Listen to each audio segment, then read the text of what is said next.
Okay. ಈಗ ಸಾಮಾನ್ಯವಾಗಿ politician ಮಕ್ಕಳು ಪಾಲಿಟಿಕ್ಸ್‌ಗೆ ಎಂಟ್ರಿ ಕೊಡ್ತಾರೆ ಅನ್ನುವಂಥದ್ದಿದೆ. ಸೊ, ಜೈದ್ ಖಾನ್ ಅವರು ಸಿನಿಮಾ ರಂಗಕ್ಕೆ ಒಂದು ಫ್ಯಾಷನೇಟ್ ಆಗಿ ಬರೋದಕ್ಕೆ ಕಾರಣನೂ ಇದೆ. ಬಿಕಾಸ್ ಯಾಕಂತಂದ್ರೆ ನಿಮ್ಮ ಟ್ಯಾಲೆಂಟ್ ಅನ್ನ ನೀವು ಮಾಡ್ಕೊಂಡು ಬಂದಿರ್ತೀರಾ. ನನಗೆ ಎಲ್ಲೋ ಒಂದ್ ಕಡೆ ನೆನಪಿದೆ ನೀವು ಲಾಸ್ಟ್ ಒಂದು ಇಂಟರ್ವ್ಯೂ ಅಲ್ಲಿ ಅಥವಾ ಯಾವುದೋ ಒಂದು ಪ್ರೆಸ್ ಮೀಟ್ ಅಲ್ಲಿ ಹೇಳಿದ್ದು. ಅಪ್ಪನ ಕೆಲಸ ಅಪ್ಪ ಮಾಡ್ತಾರೆ, ನನ್ನ ಕೆಲಸ ನಾನು ಮಾಡ್ತಿದ್ದೀನಿ ಅಂತ ಹೇಳ್ಬಿಟ್ಟು. ಸೊ, ಏನ್ ರೀಸನ್ ಅಂತ? ರೀಸನ್ ಸರ್ ನನಗೆ ಯಾವತ್ತು ಪಾಲಿಟಿಕ್ಸ್ ಹ್ಮ್. ನನಗೆ ಇನ್ಸ್ಪಿರೇಷನ್ ಆಗೂ ಇಲ್ಲ. ಹ್ಮ್. ನನಗೆ ಯಾವತ್ತು ಆ ಚಟನೂ ಕೂತ್ಕೊಂಡಿಲ್ಲ. ಆ ಪವರು, ಆ ಅಧಿಕಾರ ಹ್ಮ್. ನನಗೆ ತುಂಬ ಫೇಕ್ ಅನ್ಸುತ್ತೆ ಸರ್ ಪಾಲಿಟಿಕ್ಸ್. ನನಗೆ ಯಾಕೋ ಗೊತ್ತಿಲ್ಲ. ನನ್ನ ಪರ್ಸ್ನಲಿ ಹ್ಮ್. ಅದು ತುಂಬ ಫೇಕ್ ಅನ್ಸುತ್ತೆ. ಅದು ನನಗೆ ಯಾವತ್ತೂ ಅದು ಕಿಕ್ ಕೊಟ್ಟಿಲ್ಲ. ಹ್ಮ್. ಈ ಫೀಲ್ಡಲ್ಲಿ ಅಂದರೆ ಡೈಲಿ ನೀವು ಬೇರೆ ಬೇರೆ ಥರ ಇರ್ಬೋದು, ಹೊಸ ಹೊಸ ಕತೆ, ಬ್ಯಾರಿಕೇಡ್ಸೇ ಇಲ್ಲ ನಿಮಗೆ. ಹ್ಮ್. ನೀವು ಹೆಂಗೆ ಬೇಕಾದರೂ ಇರ್ಬೋದು, ನಿಮ್ಗೆ ಯಾವನು ಕೇಳೋರಿಲ್ಲ. ಅಂದರೆ ಯಾವ ಥರ ಬೇಕಾದರೂ ಕತೆ ಅಂದರೆ ನಾವು ಮಾಡ್ತೀವೋ ಬಿಡ್ತೀವಿ, that is secondary. Hmm. But ಆ ಗುಂಗಲ್ಲಿ ಹೋಗ್ತೀವಿ ಗೊತ್ತಾ ಸರ್, ಆ ಕಿಕ್ಕೇ ಬೇರೆ. ಸೊ ಹ್ಮ್. ನನಗೆ ಆ್ಯಕ್ಟಿಂಗು, ಡಾನ್ಸು, ಫೈಟ್ ಅಂದರೆ ನನಗೆ ಮೊದಲಿಂದನೂ ಚಿಕ್ಕ ವಯಸ್ಸಿಂದ ತುಂಬ ಇಷ್ಟ. ಹ್ಮ್. ಸೊ ಅದಕ್ಕೆ ನಾನು ಚಿಕ್ಕ ವಯಸ್ಸಿಂದ ಈ ಕಡೆನೇ ಮೋಲ್ಡ್ ಆಗ್ತಾ ಇದ್ದೆ. ಹ್ಮ್. ನಮ್ಮ ಮನೆ ಕಡೆಯಲ್ಲಿ ಎಲ್ಲೂ ಹೇಳ್ಕೊಟ್ಟಿಲ್ಲ ನಾನು. ಹ್ಮ್. ಅಂದರೆ ಈ ಥರ ನಾನು ಈ ಕಡೆ ಮೋಲ್ಡ್ ಆಗ್ತಾ ಇದ್ದೀನಿ ಅಂತ ಹೇಳಿ. ಏನಕ್ಕಂದ್ರೆ ಅವ್ರಿಗೆ ಇಷ್ಟ ಇರಲಿಲ್ಲ, ಅವ್ರು ಸಪೋರ್ಟ್ ಮಾಡಲ್ಲ ಅಂತ ಗೊತ್ತಿತ್ತು. ಬಟ್ ಒಂದು ಹಂತದಲ್ಲಿ ಎಲ್ಲೋ ಒಂದು ಕಡೆ ನಂಬಿಕೆ ಇತ್ತು, ಎಷ್ಟಿದ್ರು ನನ್ನ ತಂದೆ ತಾಯಿನೇ ಅಲ್ವಾ, ಸಪೋರ್ಟ್ ಮಾಡ್ತಾರೆ ಅಂತ. ಬಟ್ ಮಾಡಲಿಲ್ಲ. ಏನಾಗಿತ್ತು ಜಮೀರ್ ಸರ್ ಅವರ ರಿಯಾಕ್ಷನ್, ನಾನು ಈ ತರ ಸಿನಿಮಾ ರಂಗಕ್ಕೆ ಎಂಟ್ರಿ ಕೊಡ್ತೀನಿ ಅಂತ ಹೇಳಿ? ಅಯ್ಯೋ ಹೋಗ್ಲಿ ಬಿಡಿ ಸರ್, ಎಷ್ಟು ಬೇಜಾನ್ ಒದೆ ತಿಂದಿದ್ದೀನಿ ನಾನು. ಒದೆ ತಿಂದಿದ್ದೀರಾ? ಯಾವ ಬೇಜಾನ್ ತಿಂತೀನಿ. ಆಗ್ಲೂ ಹೊಡಿತಿದ್ರಾ? ಈ ವಿಷಯಕ್ಕೆಲ್ಲ ಬೇಜಾನ್ ಒದೆ ತಿಂತೀನಿ. ಹೌದಾ? ಹೌದು. ಅವ್ರಿಗೆ ಇಷ್ಟ ಇಲ್ಲ, ಅವ್ರಿಗೆ ಇಷ್ಟ ಇಲ್ಲ, ಹಾ. ಹೋಗಬಾರ್ದು ಅಂತ ಹೇಳಿ. ನಾನು ಹೋಗ್ತೀನಿ ಅಂತ ಹೇಳಿ ಕೊನೆಗೆ ತೀರಾ ಒಪ್ಪಲೇ ಇಲ್ಲ. ನಂದು ನಮ್ಮ ತಂದೆಗೆ ಒಂದು ಹೆಚ್ಚು ಕಡೆ ಒಂದು 2.5 ವರ್ಷ ಮಾತು ಬಿದ್ದುಬಿಟ್ಟಿದ್ದು. ನಾನು ಅವ್ರ ಹತ್ರ ಮಾತಾಡ್ತಾ ಇಲ್ಲ, ಅವ್ನು ನನ್ನ ಹತ್ರ ಮಾತಾಡ್ತಾ 2.5 ವರ್ಷ ಒಂದೇ ಮನೇಲಿ ಒಂದೇ ಮನೇಲಿದ್ದು. ಹ್ಮ್. ಹಬ್ಬದ ದಿವಸನೂ ಕೈನೂ ಕೊಟ್ಟಿಲ್ಲ ನಾವು. ಯೂಶುವಲಿ ನಿಮ್ ರಂಜಾನ್ ಅಂತಂದಾಗ ಎಲ್ಲ ಫ್ಯಾಮಿಲಿ ತಪ್ಕೊಳ್ತೀವಿ ಅಲ್ವಾ, ಅದನ್ನು ಮಾಡಿಲ್ಲ ಅವರು. ಅದನ್ನು ಮಾಡಿಲ್ಲ. ಇವತ್ತಿಗೂ ಕೂಡ ಹ್ಮ್. ರಂಜಾನ್ ಹಬ್ಬಕ್ಕೆ ನಮಾಜ್ಗೆ ನಾನು ನಮ್ಮ ತಂದೆನೇ ಜೊತೆಲೇ ಹೋಗೋದು, ಹ್ಮ್. ಚಿಕ್ಕ ವಯಸ್ಸಿಂದ ಹಿಡಿದು ಇಲ್ಲಿವರೆಗೂ ಕೂಡ. ಹ್ಮ್. ಆ 2 ವರ್ಷ ನಂಗೆ ಕರ್ಕೊಂಡು ಹೋಗಿಲ್ಲ ಅವರು.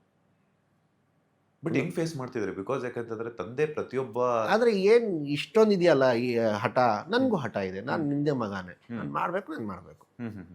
ಕೊನೆಗೆ ಒಂದೇ ನಿಂತು ಹೇಳ್ಬಿಟ್ರು, ನನ್ನ ಕಡೆಯಿಂದ ನಿಂಗೆ ಏನು ಸಪೋರ್ಟ್ ಇರಲ್ಲ. ಹ್ಮ್.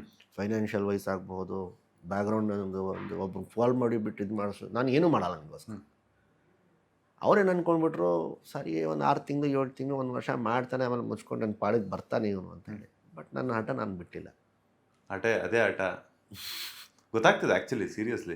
ಯಾಕಂತಂದ್ರೆ ನಾನು ಕರ್ನಾಟಕ ಜನಕ್ಕೂ ಪ್ರೂವ್ ಮಾಡ್ಕೊಳ್ಬೇಕು, ನಾನು ನನ್ನ ಹೆತ್ತ ತಂದೆ ತಾಯಿ ನನ್ನ ಕುಟುಂಬಕ್ಕೂ ಪ್ರೂವ್ ಮಾಡ್ಕೊಳ್ಬೇಕು. ಹ್ಮ್. ಸೊ ನನಗೆ 2 ಚಾಲೆಂಜಸ್ಗಳು ಇದೆ ಸರ್. ಆಕ್ಚುಲಿ ಬೇಕು ಸರ್ ಆ ಮನುಷ್ಯನಿಗೆ ಆಟ. ಯಾಕಂತಂದ್ರೆ ಈಗ ಒಂದು ಒಂದೇ ಮನೇಲಿ ಇದ್ರು ಕೂಡ ಆ ಒಂದು 2.5 ಇಯರ್ಸ್ ಗ್ಯಾಪ್ ಆಯ್ತಲ್ಲ. ಸೊ ಅಂತ ಒಂದು ಸಂದರ್ಭದಲ್ಲಿ ಆ ಹಠ ನಿಮ್ಗೆ ಇನ್ನಷ್ಟು ಯಶಸ್ಸಿಗೆ ಕಾರಣ ಆಗುತ್ತೆ ಅಂತಾನೆ ಹೇಳ್ಬೋದು. ನನಗೆ ತುಂಬ ಬೇಜಾರಾಗುತ್ತೆ ಸರ್. ಈಗ ರಚಿತಾ ಜೊತೆ ಕೆಲಸ ಮಾಡಿದೆ, ಈಗ ಮಲೈಕಾ ಜೊತೆ ಕೆಲಸ ಮಾಡಿದೆ, ಈಗ ಯಾರೇ ಫೀಮೇಲ್ ಆರ್ಟಿಸ್ಟ್ಗಳು ಆಗ್ಬೋದು, ಇಲ್ಲ ಬೇರೆ ಹೀರೋಗಳು ಆಗ್ಬೋದು. ಅವ್ರ ತಂದೆ ತಾಯಿಗೆ ಫೋನ್ ಮಾಡ್ತಾರೆ, ಮಗ ಊಟ ಆಯ್ತಾ, ಶೂಟಿಂಗು ಸುಸ್ತಾಗಿದೆಯಾ, ಇಲ್ಲ ಸಾಯಂಕಾಲ ಬಂದ ತಕ್ಷಣ ಈಗ ಮಲೈಕಾ ಅವ್ರ ತಾಯಿನೇ, ಅವಳನ್ನ ನೋಡ್ಕೊಳ್ಳೋದೇನು, ಅವಳಿಗೆ ಶಾಲ್ ಹಾಕೋದೇನು ಶೂಟಿಂಗ್ ಸೆಟ್ಟಲ್ಲಿ, ಅವಳಿಗೆ ಮಲ್ಕೊಂಡಿದ್ದಾಳೆ ಅಂದರೆ ಕ್ಯಾರವನ್ ಬಿಟ್ಟು ಆಚೆ ಬರೋದೇನೋ, ಶೂಟಿಂಗ್ ಮುಗಿದ ಮೇಲೆ ಅವಳಿಗೆ ಸ್ವಲ್ಪ ಎಣ್ಣೆ ಹಾಕ್ಬಿಟ್ಟು ಮಸಾಜ್ ಮಾಡ್ತಾರೆ. ಮಕ್ಕಳಿಗೆ ಅಷ್ಟು ಕೇರ್ ಮಾಡ್ತಾರೆ. ನನಗೆ ಏನು ಯಾರೂ ಮಾಡಲ್ಲ. ಯಾರು ನಮ್ಮ ಅಜ್ಜಿ ಒಬ್ಬರು ಬಿಟ್ಟರೆ ನನಗೆ ಯಾರೂ ಕೇಳೋಲ್ಲ. ನಮ್ಮ ಅಜ್ಜಿ ಒಬ್ಬರೇ, ಮುಹೂರ್ತಕ್ಕೂ ಯಾರೂ ಬರೋಕ್ಕೆ ನಡೀಲಿಲ್ಲ ನಮ್ಮ ಕುಟುಂಬದಿಂದ. ಯಾರೂ ಬರಲಿಲ್ಲ. ನೀವು ಬೇಕಾದ್ರೆ ಫುಟೇಜ್ ತೆಗೆದು ನೋಡಿ ಬೇಕಿದ್ರೆ. ನಮ್ಮ ಅಜ್ಜಿ ಒಬ್ಬರೇ ಬಂದಿದ್ದು. ನನ್ನ ಮೊಮ್ಮಗನಿಗೋಸ್ಕರ ಯಾರು ಬರ್ತಾರೋ ಬಿಡ್ತಾರೋ ನಾನಂತೂ ಹೋಗೇ ಹೋಗ್ತೀನಿ. ನನ್ನ ಪಾಪ ಕಟ್ಕೊಂಡ್ರು ಪರವಾಗಿಲ್ಲ, ನನ್ನ ನರ್ಕಕ್ಕೆ ಹೋದ್ರೂ ಪರವಾಗಿಲ್ಲ, ನನ್ನ ಮೊಮ್ಮಗನಿಗೋಸ್ಕರ ನಾನು ಹೋಗೇ ಹೋಗ್ತೀನಿ ಅಂತ ಅವರೊಬ್ಬರೇ ಬಂದಿದ್ದು. ಈ ಸಿನಿಮಾಗೂ ಅಷ್ಟೇ, ಮುಹೂರ್ತಕ್ಕೆ ನಮ್ಮ ಅಜ್ಜಿ ಒಬ್ಬರೇ ಬಂದಿದ್ದು, ಹಿಂಗೆ ಯಾರೂ ಬರಲಿಲ್ಲ. ಸೂಪರ್ ಅಲ್ಲ. ಈಗ ಇನ್ನೊಂದು ಇದೆ ಸರ್, ಇಷ್ಟೊಂದು ಹಠ ಮಾಡಿ ಅಂತ ಬಂದಿದ್ರ. ನಮ್ಮ ಸ್ಯಾಂಡಲ್ವುಡ್ ಅಲ್ಲಿ ಒಂದಷ್ಟು ಪೊಲಿಟಿಷಿಯನ್ ಮಕ್ಕಳು ಕೂಡ ಎಂಟ್ರಿ ಕೊಟ್ಟಿದ್ದಾಗಿದೆ. ಈಗ ನಿಖಿಲ್ ಅವರಾಗಿರ್ಬೋದು, ಚಲುವರಾಯಸ್ವಾಮಿ ಅವರ ಮಗ ಆಗಿರ್ಬೋದು, ಅವರು ಸಿನಿಮಾಗಳನ್ನ ಬಿಟ್ಟು ಮತ್ತೆ ಅಗೈನ್ ಪಾಲಿಟಿಕ್ಸ್ಗೆ ವಾಲಿದ್ದಾರೆ. ಸೊ ಆ ಥರ ನೋಡಿದಾಗ ಏನು ಅನಿಸುತ್ತೆ ನಿಮ್ಮ ಮೈಂಡಲ್ಲಿ ಅಂತ? ಏನು ಅನ್ಸುತ್ತೆ ಸರ್, ಇವಾಗ ಅವ್ರ ಪರವಾಗಿ ನಾನು ಏನು ಹೇಳೋಕ್ಕಾಗತ್ತೆ ಹೇಳಿ. ಇವಾಗ ಒಂದು ಕ್ವೆಶ್ಚನ್ ಮಾರ್ಕ್ ಬರುತ್ತೆ, ನಿಮ್ಮ ಹಾಗೆ ಏನು ನಿಮ್ಮ ತಲೆಗೆ ಏನು ಬಂದಿದೆ, ನನಗೂ ಅದೇ ಥರ ಬರೋದು. ಏನಕ್ಕೆ ಈ ಫೀಲ್ಡ್ಗೆ ಬಂದರು, ಏನಕ್ಕೆ ಹಣ ವೇಸ್ಟ್ ಮಾಡಿದ್ರು, ಏನು ಟೈಮ್ ವೇಸ್ಟ್ ಮಾಡಿದ್ರು. ಆಮೇಲೆ ಒಂದು ಥಿಂಗ್ ಆಗಿಬಿಡುತ್ತೆ ಸರ್, ಒಂದು ಇಂಡಸ್ಟ್ರಿಗೆ ಒಂದು ಸಿನಿಮಾ ಮಾಡಿದ ತಕ್ಷಣ ಒಂದು ಲೇಬಲ್ ಬಿದ್ದುಬಿಡುತ್ತೆ, ಹೀರೋ ಅಂತ ಹೇಳಿ. ಅವ್ನು 10 ವರ್ಷ ಅಲ್ಲ 20 ವರ್ಷ ಬಿಟ್ಕೊಂಡು ಆ ಕಾಲದಲ್ಲಿ ಒಂದು ಸಿನಿಮಾ ಮಾಡಿದ ಗುರು ಏನಕ್ಕೆ ಬೇಕು. ಅವ್ರು ನಿಜವಾಗ್ಲೂ ಅಷ್ಟೊಂದು ಸೀರಿಯಸ್ ಆಗಿತ್ತು, ಸ್ಟಿಕ್ ಆನ್ ಆಗಲಿ. ವರ್ಕೌಟ್ ಆಗ್ತಾ ಇಲ್ಲ ಅವ್ರು ತಪ್ಪು ಅಂದರೆ ಇದು ಅಂತ. ಈಗ ನೆಕ್ಸ್ಟ್ ಇನ್ನೊಂದು ಆಯ್ಕೆ, ಈಗ ನಂದು ಅಷ್ಟೇ ಸರ್. ಈಗ ಆಸ್ ಎ ಹೀರೋ ನೀವು ಇಂಡಸ್ಟ್ರಿಯಲ್ಲಿ ನಿಂತ್ಕೊಳ್ಬೇಕಂದ್ರೆ ನಿಮಗೆ ಮೂರೇ ಆಪ್ಷನ್, ಅಂದರೆ 3 ಸಿನಿಮಾ. ಈ 3ದಲ್ಲಿ ನೀವು ಒಂದು ಹಿಟ್ ಕೊಟ್ಟು ನೀವು ನಿಂತ್ಕೊಳ್ಳಬೇಕು ಇಂಡಸ್ಟ್ರಿಯಲ್ಲಿ, ಇಲ್ಲ ನೀವು ಪ್ಯಾಕ್ ಮಾಡಿಕೊಂಡು ಬೇರೆ ಫೀಲ್ಡ್ನ ಆಯ್ಕೆ ಮಾಡ್ಕೊಳ್ಬೇಕು. ಸೊ ಅದು ಅವ್ರಿಗೆ ಬಿಟ್ಟಿದ್ದು ಸರ್. ನನ್ನ ಪ್ರಕಾರ ಅವ್ರು ಹೋಗಬಾರ್ದಿತ್ತು. ಈಗ ಹೋಗಿದ್ದಾರೆ, ಅಟ್ಲೀಸ್ಟ್ ಅಲ್ಲಾದರೂ ಸ್ಟಿಕ್ ಆನ್ ಆಗಲಿ ಅಂತ ಹೇಳ್ತೀನಿ. ಓಕೆ. ಅಂದರೆ ಆ ಪರ್ಟಿಕ್ಯುಲರ್ ಟೈಮ್ ಅನ್ನುವಂಥದ್ದು ಯಾಕಂತಂದರೆ ಹೀರೋ ಅಂತಂದಾಗ ಈಗ ಏನಿದ್ರು ಹೊಸ ಜನ್ರೇಷನ್ ಬರ್ತಾ ಇರೋದ್ರಿಂದ ಆಗಲೇ ನಮ್ಗೆ ವ್ಯತ್ಯಾಸ ಗೊತ್ತಾಗ್ಬಿಡ್ತಿದೆ. ಯಾಕಂತಂದರೆ ಹೊಸಬ್ರು, ಹೊಸ ಟ್ಯಾಲೆಂಟೆಡು ತುಂಬ ಸಾಕಷ್ಟು ಜನ ಅಪ್ಡೇಟ್ ಆಗಿ ಬರ್ತಾ ಇದ್ದಾರೆ. ನೀವೇ ಹೇಳಿದ್ರಿ ಸಾಕಷ್ಟು ನಾನು ಕಲ್ತು ಬಂದೆ, ಹಾಗೆಯೇ ಮನೆಯಲ್ಲಿ ಇಷ್ಟ ಇಲ್ಲ ಅಂದರೂ ಕೂಡ ಅಂತ ಹೇಳ್ಬಿಟ್ಟು. ಸೊ ಇಮಿಡಿಯೇಟಾಗಿ ನಾವು ತಿರುಗಿ ನೋಡುವಷ್ಟರಲ್ಲಿ ಯಾರೋ ಒಬ್ಬ ನಮಗಿಂತ ಚೆನ್ನಾಗಿ ಆ್ಯಕ್ಟ್ ಮಾಡ್ತಾರೆ, ಯಾರೋ ಒಬ್ಬರು ನಮಗಿಂತ ಚೆನ್ನಾಗಿ ಮಾತನಾಡುವಂಥವ್ರು ಇರ್ತಾರೆ, ನಮಗಿಂತ ಚೆನ್ನಾಗಿ ಫೈಟ್ ಸೀನ್ಸ್ ಎಲ್ಲ ಮಾಡುವಂಥವ್ರು ಇರ್ತಾರೆ. ಅಂಥ ಒಂದು ಸಂದರ್ಭದಲ್ಲಿ ಆ ಒಂದು ಆಪರ್ಚುನಿಟಿ ಇದ್ರೂ ಕೂಡ ಮತ್ತೆ ಹೋಗಬೇಕು ಅಂತಂದಾಗ ಎಲ್ಲೋ ಒಂದು ಕಡೆ ಬೇಜಾರಾಗುತ್ತಲ್ಲ ಅಂತ. ಸರ್ ಒಂದೇ ಸಿಂಪಲ್ ಸರ್, ಹಠನ ಬಿಟ್ಕೊಡ್ಬಾರ್ದು. ನನ್ನ ಗುರಿಗಳು ತುಂಬ ದೊಡ್ಡದು ಸರ್. ನಾನು ಎಲ್ಲರಿಗೂ ಹೇಳ್ತಾ ಇರ್ತೀನಿ, ನಾನು ಇಲ್ಲಿ ಬಂದಿರೋದು ಹೀರೋ ಆಗೋಕ್ಕೆ, ಜಸ್ಟ್ ಆರ್ಟಿಸ್ಟ್ ಆಗೋಕ್ಕಲ್ಲ. ಆರ್ಟಿಸ್ಟ್ ಆದ್ರೇ ನೀವು ಹೀರೋ ಆಗೋದು, ಹೀರೋ ಆದರೆ ನೀವು ಸ್ಟಾರ್ ಆಗೋದು, ಅದು ಒಂದಿದೆ. ಬಟ್ ನನ್ನ ಕ್ಲಾರಿಟಿ ತುಂಬ ಕ್ಲಿಯರ್ ಇದೆ. ನಾನು ಬಂದಿರೋದು ಇಲ್ಲಿ ಸ್ಟಾರ್ ಆಗೋಕ್ಕೆ. ಅದು ಕನ್ನಡ ಇಂಡಸ್ಟ್ರಿ ನಂಬರ್ 1 ಹೀರೋ ಆಗೇ ನಾನು ನಿಂತ್ಕೊಳ್ಬೇಕು. ಇಲ್ಲಿ ಎಷ್ಟು ಹೀರೋಗಳು ಇದ್ದಾರೆ ಅವರೆಲ್ಲ ಸೈಡ್ ಲೈನ್ ಮಾಡಬೇಕು ಅಷ್ಟೇ ಸರ್. ಇವತ್ತು ನಾನು ಆದರೆ ನಾಳೆ ಇನ್ನೊಬ್ಬ ಬರ್ತಾನೆ. ಹೌದು, ಅದೇ ಲೈಫ್ ಲಾಂಗ್ ಮೂವಿನೇ ಇರಬೇಕು, ನಾನೇ ಇರಬಾರ್ದು, ಅದು ತಪ್ಪು. ಅದು ದುರಾಸೆ ಆಗಿಬಿಡುತ್ತೆ. ಅದು ಹಾಸಲ್ಲ, ಅದು ಎಕ್ಸ್ಟ್ರಾ ಓವರ್ ಕಾನ್ಫಿಡೆನ್ಸ್, ಅದು ತಪ್ಪು. ಅದು so it is like that. Okay. ಈಗ ಪ್ಯಾನ್ ಇಂಡಿಯಾ ಸಿನಿಮಾಗಳ ಜಮಾನ ಆಗಿರೋದ್ರಿಂದ ಒಂದೊಂದು ಪಾತ್ರಕ್ಕೂ ಕೂಡ ಹೀಗೆ ಹೇಳಿದ್ರಿ, ನಾನು ಹೀರೋ ಆಗಬೇಕು ಅಂತ ಹೇಳ್ಬಿಟ್ಟೆ ಬಂದಿರುವಂಥದ್ದು. ಅಫ್ಕೋರ್ಸ್ ಅದು ನಿಮ್ಮ ಕನಸು, ನಿಮ್ಮ ಏಮ್ ಆಗಿರುತ್ತೆ. ಈಗ ಕೆಲವೊಂದು ದೊಡ್ಡ ಸ್ಟಾರ್, ಮಲ್ಟಿ ಸ್ಟಾರರ್ ಸಿನಿಮಾಗಳೆಲ್ಲ ಬರುತ್ತೆ. ಅಂತ ಒಂದು ಸಂದರ್ಭದಲ್ಲಿ ನೆಗೆಟಿವ್ ರೋಲ್ ಆ ಥರ ಏನಾದರೂ ಬಂತು ಅಂತಂದರೆ ನಾನು ಮಾಡಲ್ಲ ಸರ್. ನಾನು ಮಾಡಲ್ಲ. ನೆನ್ನೆನೇ ಒಬ್ಬರು ದೊಡ್ಡ ಹೇಳ್ಬಾರ್ದು ಹೆಸರು ನಾನು ತಗೊಳ್ಳಲ್ಲ.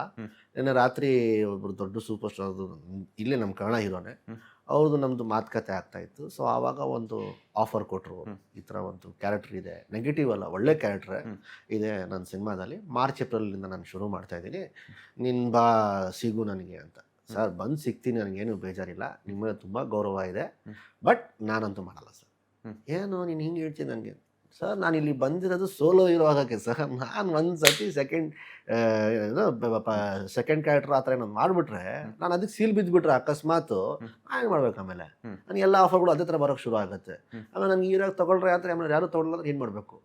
ನಾನು ಆ ರಿಸ್ಕೇ ತೊಗೊಳ್ಳಲ್ಲ.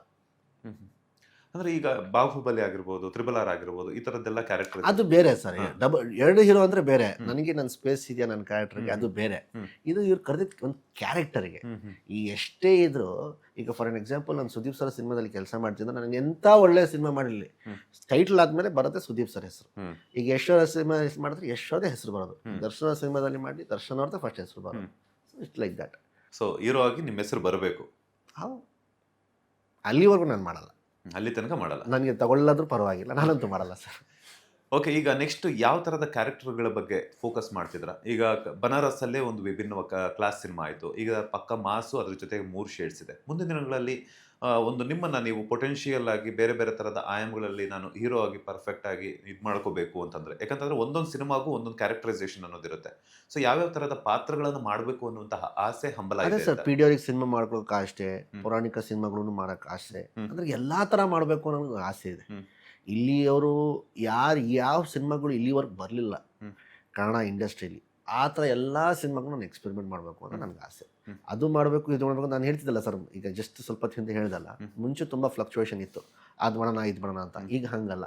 ಯಾವ ಥರ ಡೈರೆಕ್ಟರ್ ಬರ್ತಾರೋ, ಯಾವ ಥರ ಪ್ರೊಡಕ್ಷನ್ ಹೌಸ್ ಬರುತ್ತೋ, ಅವ್ರ ಕಡೆದು ಅವ್ರು ನನಗೇನು ಕತೆ ಮುಂದೆ ಇಡ್ತಾರೋ ಅದನ್ನು ನಾನು ಮೇಲೆ ಕತೆ ನಾನು ಸಿನಿಮಾ ಮಾಡ್ತೀನಿ. ಲೇಟೆಸ್ಟ್ ಹಾಗೂ ಇಂಟ್ರೆಸ್ಟಿಂಗ್ ಸುದ್ದಿಗಳಿಗಾಗಿ ಬಾಸ್ ಟಿವಿ ಕನ್ನಡ ಚಾನೆಲ್ನ ಸಬ್ಸ್ಕ್ರೈಬ್ ಮಾಡಿ, ಹಾಗೆಯೇ ಬೆಲ್ ಐಕಾನ್ ಪ್ರೆಸ್ ಮಾಡಿ. ಇದರ ಜೊತೆಗೆ ಫೇಸ್ಬುಕ್, ಇನ್ಸ್ಟಾಗ್ರಾಮ್, ಎಕ್ಸ್ನಲ್ಲೂ ಮಿಸ್ ಮಾಡದೆ ಫಾಲೋ ಮಾಡಿ.